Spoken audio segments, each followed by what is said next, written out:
all of the fucking cowards on the right who are too scared to say anything about her. Because she tweets at me talking shit or whatever, and then a bunch of people come and flood our chat. I could give a single flying fuck. You can come and you can burn everything I have to the ground, and I will happily live in a van down by the river. I don't care to be number one. I don't need to be number one. What I care about is what is true and what will help this country and what works. And she is a fucking scumbag. Okay? And she's getting worse every day. Timmy! And she crossed the line. She continually crosses the line every day, insinuating that Turning Point literally killed the guy who made them all rich. And I hear this in the streets, and at a certain point, I'm like, holy shit, we're gonna lose the midterms. We're gonna lose the midterms, then we're gonna lose in 2028, and it's because she's a piece of shit. Because instead of saying, guys, let's come together and figure out how to work together, she says the stupidest retarded crap. And now everybody's running around divided and broken. For what reason? For literally what reason? Now, guess what? I'm not on the best of terms with Turning Point either. In case you didn't remember, they didn't invite us this year, and it's become a big thing or whatever. Oh, boo-hoo. I have nothing. I can say I know what they are, I know what they do, and I'm glad they do it. And if we don't get along, so be it. I don't know that they make it without Charlie, whatever. But what is the purpose of intentionally fanning the flames for 3 endless months of just nonstop retard shit? Candace, holy crap! You know, initially in the it's called content farming. Had emerged, and I said, "Wow, something's." Well, I even said this to Andrew Cole. You wouldn't understand, Tim, because you have no content, now she's at bro. The point where it is You're video after snooze-fest. video where she's saying it's an inside job. She's saying like, there's a video of the dude Mikey McCoy grabbing his phone and making a phone call, and she's acting like that's weird. And then you get this other guy who's claiming that the business is a parking lot. Well, he full well knows businesses can be registered anywhere. To be fair, it's not only just Candace and saying what she's saying. It is all of these people who are like piranhas ripping the right to shreds. And you know what? A lot of cowards on the right being unwilling to say anything about it. Well, this is where we go. The Democrats are trying to find a way back to reality. They published this thing where they said, oh, we've got to, it's called Deciding to Win. And they said, we have to address kitchen table issues. Like hell, I would ever vote for someone like Elizabeth Warren or Gavin Newsom. But what I think is likely to start occurring now is the grifter right is cannibalizing itself. You are going to see the right now move from a populist base more to a neocon base. Democrats are going to go to war internally over the far left, and you'll see the emergence now of these deciding to win types, which, like Stephen A. Smith, will start agreeing with people like me and Joe Rogan.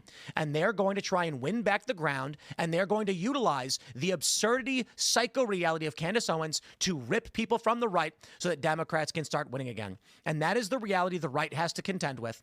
Conservatives had a coalition. Charlie helped build it. Disaffected liberals came on board. People like Candace are intentionally burning it to the ground. Stephen A. Smith is coming out. Bill Maher even now coming out more reasonably. The Democrats are going to reemerge. Those that sold their souls for woke and to COVID are going to lose out, and they're going to retire. The AOC types, you're going to see her desperately try to moderate. But we're going to see in these swing districts, they're going to try. Now, that being said, hyperpolarization, as I've already described, may affect New York and Los Angeles and Chicago, so we will see it. Maybe it all just gets ripped apart anyway, and you end up with 15 different factions all fighting for power in the federal government. All I can say is it is frustrating to look at everything that's happening in the world and realize, for a brief moment, my friends, maybe it's a little bit too black-pilled, but I'll say what I'm going to say. It looks like victory. A year ago, it wasn't a long, protracted election. It was a snap and done. Trump won. Wow. And then one by one, cracks in this coalition begin to form. For whatever reason, the falling of Daily Wire, the ousting of Jeremy Boring, he's gone. Whatever it is going on with Daily Wire, I have no idea, but for some of these guys, their views have gone down. There's been heavy critiques. There's the Israel and anti-Israel rights now fighting each other. You see these cracks forming. You get the Tucker Carlson, Nick Fuentes dispute, and now Candace Owens is trying to burn down Turning Point. And so what it feels like to me is we're watching the ship sink. Let's go. Let's go. I'm for it. I'm for Turning Point sinking. He acts like Oh yeah, Trump. Yeah, the Trump movement has been so fruitful. I mean, what the hell has Trump done? I say this often. It's like we need to rally behind. We won, guys. We won. We? Who's we? We? We. Where's the wall? He never talks about the deep state anymore. Where's the Epstein files? War with Iran is on the horizon. War with Venezuela is on the horizon. Hello? Technocracy? Hello? Any of that shit? I'm not on this team anymore. I'm off the fucking MAGA train. The Trump train is left, and I'm sitting back at the station. What is he talking about? We all need to rally around, guys. What? That's what we're trying to figure out, dim fool. We're trying to figure out what are we exactly is everybody rallying around? It's clearly not MAGA anymore. That's the whole point. This is the whole point of what's happening, is that we're trying to figure out what the right wing is going to look like after the Trump train has left the station. Trump train's gone. It's over. Bye-bye. See you later. Okay, that shit's over. We need a new vision and a new narrative and a new ideology for the right wing. Is it going to be the TPUSA, neocon, Israeli people? No, probably not. Nick Fuentes, America First people? I don't know. Maybe. He's making big moves. He's on a generational run. Is it going to be the Tucker Carlson, Candace Owens, Milo conspiracy tards? Maybe. There's multiple factions here at play warring with each other, and they're vying for the right wing in America. That's what's happening. And I think there's foreign operatives and foreign governments, big business, NGOs, think tanks, these types of people who are backing these different factions and causing a lot of these rifts. 28, and it's because she's a piece of shit. Because instead of saying, guys, let's come together and figure out how to work together, she says the stupidest, retarded crap. And now everybody's running around divided and broken. For what reason? For literally what reason? Because they killed Charlie Kirk in broad daylight, and we don't care about your stupid midterms. We just don't care. Like, they really, this is how they view Charlie Kirk. That's why I say, was anything in his life real? Tim Pool is going off right now because he's like, it's not the time. You guys need to be mules. You need to keep voting in the very corrupt people that are lying to your faces right now about what happened to Charlie Kirk. It is not the time because it is your job to get people into office. This is what I mean when I suggest that nothing in Charlie Kirk's life was real. So he really thinks he's doing something there. And actually what he's doing is proving my point. These people just saw Charlie as a means to an end. Okay, as a political horse that they could ride. And so for whatever reason, they got tired riding him. And now they're angry because they also were going to whip the horse, the ghost of Charlie Kirk, and say, we still need you to shore up votes. And it is inconvenient that people who actually cared about Charlie and saw him as a, I don't know, human being, want to know why he was publicly executed in front of us and why we're being lied to about everything. That is why Tim Pool is upset, because midterms. It's going to be my fault, not the fault of the feds for feeding us BS. It's not going to be the fault of Turning Point USA for lying and thinking that they're brighter than us and seemingly not caring about the investigation. It's not going to be the fault of, I don't know, maybe actual politicians like Donald Trump, who's a president of the United States, and look us in the face and said, are we still talking about the Epstein files? No, that's not his fault. The fault is Candace Owens for wanting to figure out who murdered her friend. Don't you guys get it? Like, we're just an algorithm. Why do you care so much about humans? Like, why are you a human? Like, if somebody in your family dies, you need to focus on midterms. Okay? That is the point of a Tim Pool show. It doesn't matter what you are going through at home. I want you guys to hear this, okay? I don't care if you have family members that are dying, family members who have died, if you have children that you care about and you maybe don't want to live in a world that's run by pedophiles. You need to put that all aside and vote for whoever the hell Tim Pool tells you to vote for.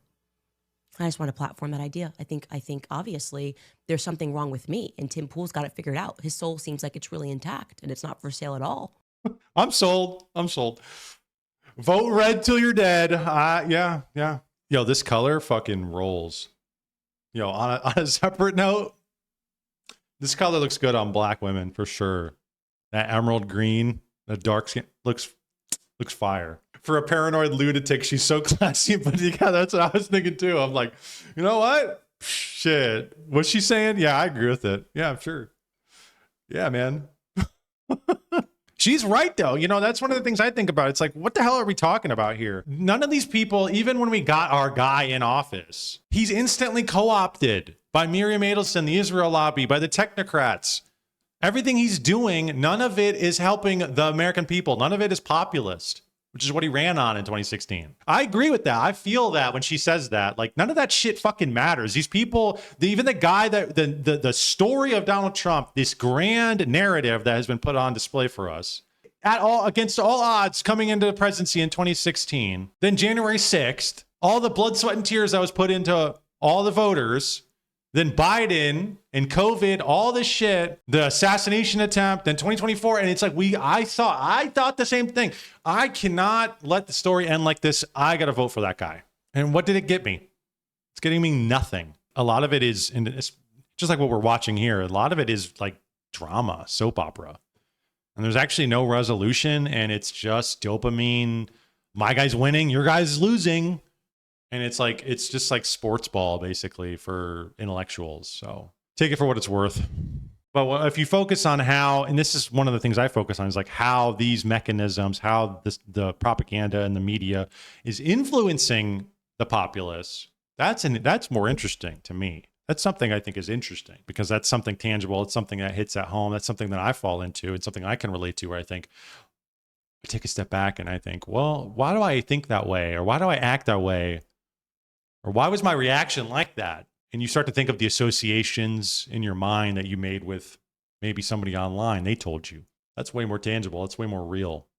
And we are now... Please, bro, just blame Israel. The moment. With Israel, with TPUSA. Please, man. Please. With Candace. Just blame Israel, please, with bro. The Trump government. With everything. And what's going on, man? Where are big you guy? at, Nick? Like, yeah, Nick is still doing his thing. He's still running his show. He's still being critical of Israel. But he's also doing the podcast circuit, basically running everything he can against Candace and against actual, like, factual information. I could understand if Nick was skeptical of Candace's sources, but Nick is straight up, like, not here. Not there for the conversation about Israel in the way I think a lot of us expect and the way I think a lot of us were ready for. It's like arriving on the battlefield and your general is off hanging out with Steven Crowder. Like, you're supposed to be our guy, bro. This is your moment. This is your moment on so many levels, dude. Where are you? You're on Steven Crowder disavowing the people that are actually out here taking on Israel, taking on the deep state, taking on the whole thing. Thank you. Somebody mentioned the deep state. Thank you. And you're over here with Crowder. With Crowder. And we're going to get into all of these different elements throughout this show. And, like, the world is not about picking sides. But sometimes when you look at the sides of an issue, it tells you a lot about the issue. And it tells you a lot about how. If you are thinking about a thing in a way that makes you arrive at the same conclusion as Tim Pool. What? And as Steven Crowder, and as Rabbi Shmuley, and as all these other people. And to be clear, I'm not saying that Nick is the same as Rabbi Shmuley. And I'm just saying. How are you winding up at the conclusion of these guys? With all that you know, with all that you've called out, with your deep understanding of how Jewish donors control things, with your deep understanding of the history of Mossad and of the CIA, you don't even think there's a possibility? Not even a chance. And this is supposed to be your moment. This is supposed to be your rise. You're on the generational run, bro. And you have generationally run right to Steven Crowder's show to hang out with the Fed slop narrative for, like, kind of a facetious take on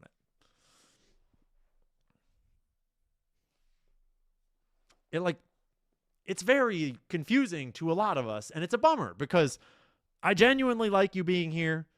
I genuinely like that you challenge the conversation. And I'm genuinely impressed by what you've done with your platform and your messaging over the years.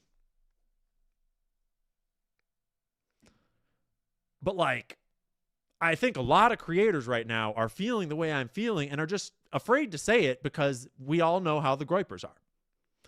And we all know that Nick is good at holding a grudge. And that's cool. If Nick wants to hold a grudge, that's fine. I'm not stressed. But I'm just genuinely like, bro, this is your moment. And you ain't here.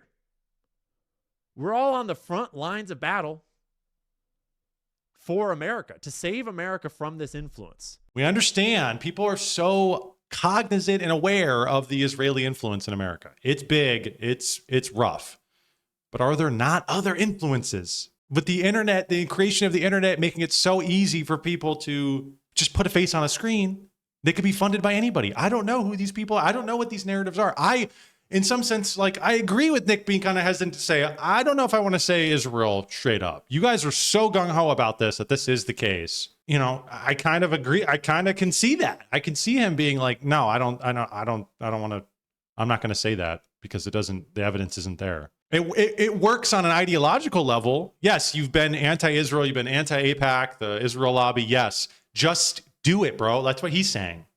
That's what Ian's saying. Just come on our side. What the hell? This is it. This is the moment. Just blame them. I talked about the pro-Muslims, the pro-Muslim lobby. Everything. They are using that as a wedge issue and having people take sides and saying, you got to be Muslim. Muslims are good, right? Muslims are good. Jake Shields goes out there on the timeline. He shills Islam all the fucking time. Andrew Tate does the same thing. And because they diminishing Israeli influence in America helps the Muslim, pan-Arab, pan-Muslim coalition in the Middle East. Absolutely. But that's not America first. That's for their own ends. But you see how they take hold. They take hold of that idea, the anti-Zionist influence in America, and they take hold and they want to use it for their own ends. To be honest, the safe thing to say is, yeah, it was just a left who did it. Because I don't fucking know, and I'm not going to make a definitive statement, because if I implicitly buy into it was Israel, I'm on your side, and I don't know what the fuck your side is. Because Tucker Carlson's dad was in the CIA. He wears the Kabbalah bracelet, which he's not been wearing lately, which is interesting enough. And he said, "Oh, it was just like a rubber band that was given to me, and it was just cool to wear." And he became the preeminent voice of the right wing on Fox News during what? At the same time that Trump's and MAGA's rise to power. It was like the exact same time. There's a lot of weird shit surrounding Tucker Carlson, man. He is weird, and I don't know if we can trust him. He says a lot of right things, but all these people do. All these people say right things. They have the populist checklist, yes. But ultimately, they'll pick one thing out of that, they'll harp on it, and they'll push you into a direction, into a conclusion that's not readily apparent. They might be using that, might be jumping on the spirit of anti-Zionism to get maybe their guy in power. I don't know. We saw J.D. Vance do that. He jumped on the MAGA bandwagon after he said he was a never Trumper. He jumped right on that, and now he's VP, set in line to be president in 2028. Look at that. How easy was that? And then we got Drew Pavlo here saying, thank God I was starting to worry that Nick Fuentes might be anti-Semitic, and he posts an Evan Kilgore clip of Nick on Crowder. And Elon commented and said, he's a Fed. He was even community noted to say that when filtering by most like replies, Fuentes' responses did not appear because Nick completely ratioed him. It has like 100,000 likes on it and completely decimated him. But Elon runs this website, he gets ratioed, and then his own website blocks the ratio? Like, this is so much of this is just like drama. It's bread and circuses. I don't know what to make of it. Because Nick is absolutely being skyrocketed up to the front on the algorithm. On X, on YouTube, on Instagram, everything's cool. Everybody loves him now. We even have normie people reposting his clips and sending me clips of him. This guy was a dissident. He's a dissident, right? But no, now he's normal. He's mainstream. He's fine. We all love him. The elite love him now. Why do the elite love him? Why do the technocrat elite love him? And then Elon wants to say he's a Fed and then gets community noted and absolutely mogged in a ratio. Why the hell would he do that? Why would he allow for this to happen? Why wouldn't he get rid of the community note? LOL, so much for free speech. Is this just more tactics used to legitimize Nick Fuentes. Well, if you're silencing him, if Elon is silencing Nick Fuentes, then he must be the speaker of truth. He must only speak truth because they don't want his voice out there. So then we give more of our attention, our time, our energy. We say, yes, please, Nick Fuentes, the banned man, please, yes, save us. You must be speaking truth. You must be the guy who's speaking truth to power because you're banned. And it ends as it started with Candace. Candace says, I'm not an Elon fan, but he's telling you guys the truth about Nick. He works with feds and was working with them on January 6th. No way to deny that. What is going on? Bring the receipts. I have no idea. Yeah, that sounds like it could be credible. A lot of other people got pinched at January 6th. He wasn't. But that would be a point at which the FBI or the CIA could pick you up and say, look, man, we got you. We got you on all these counts of insurrection and whatever. We saw what you were saying. We have all the receipts here. We got you. Now you're going to do what we want you to do. And he could have said, okay, this shit is not so clear cut. I have no idea.